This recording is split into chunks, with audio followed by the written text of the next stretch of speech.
तब हिंदुस्तान मिले हिंदुस्तान से। जेके टायर, देश का टायर।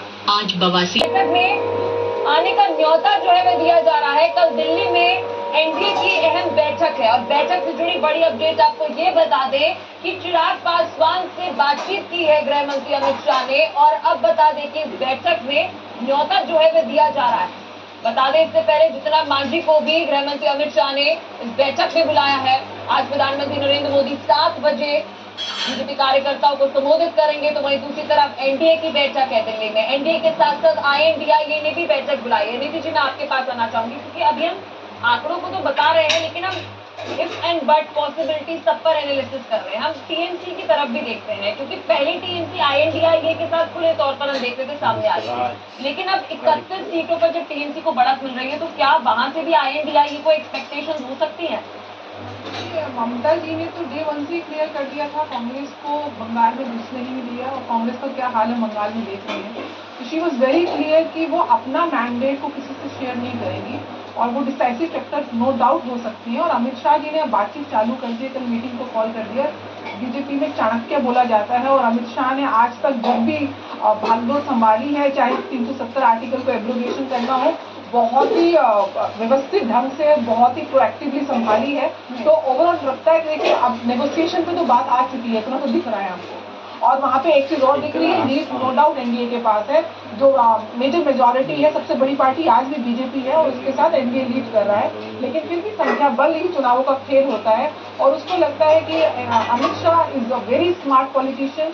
अभी तक उनकी जो परफॉर्मेंस रही है, तो मेरे ख्याल से इस प्रकार से मीटिंग्स हो रही हैं और परफॉर्मेंस रही है नो डाउट। जी क्योंकि अभी हम पश्चिम बंगाल की बात कर रहे हैं। बिलास जी क्या कहना चाहेंगे? मुझे अच्छे से याद है इलेक्शन कमीशन ने भी तारीखों का ऐलान नहीं किया था, उससे पहले मेरठ से पीछे जौन राम बनल रहा अयोध्या में, वह जौन राम का उसी सीरियल आई पिक्चर बनल है। तो हम इंडिया अलायंस को समर्थन देंगे, ये उनका ऑन रिकॉर्ड सत्यपाल सिंह मायने में रखना चाहिए क्योंकि जब आगरा से आगे कहा है कि इंडिया अलायंस को सपोर्ट करेंगे सरकार बनाने में, तो हमें ये भी मानना चाहिए वो चीज़ भी हम अगर इंडिया अलायंस को जोड़ रहे हैं और नीतीश कुमार भी आगे, तो कहा एनडीए सरकार बन जाएगी, ये भी बड़ा क्वेश्चन है।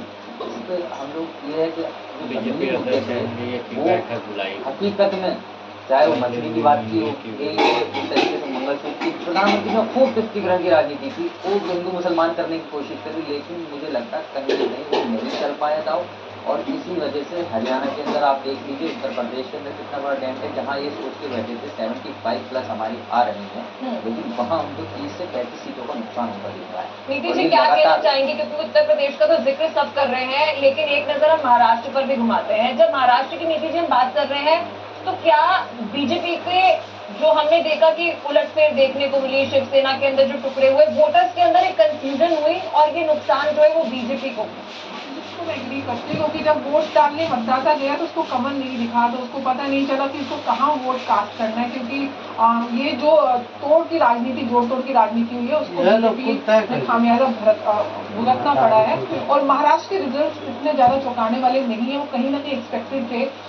लेकिन Uttar Pradesh no doubt is a shocking news. लेकिन मेरे को ऐसा लगता है कि कहीं ना कहीं बीजेपी, चाणक्य जी ने अब पूरा संभाल लिया है।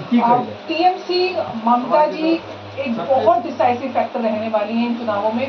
वो कहाँ जाती है, मुझको ऐसा लगता है कहीं ना कहीं अमित शाह उनको साथ नेगोशिएट कर पाएंगे। सो आई थिंक कि ममता जी का भी उम्मीद अमित शाह से। ठीक है क्योंकि देखिए पुराने लाइव में we have to agree that. और अब जब यहाँ तक चुनाव आ ही चुका है और ओवरऑल आप मेजोरिटी अब भी स्टिल, प्रॉब्लम पता क्या आई है कि जो 400 पार का नारा दे दिया है ना, सबका दिमाग सिर्फ वही घूम रहा है।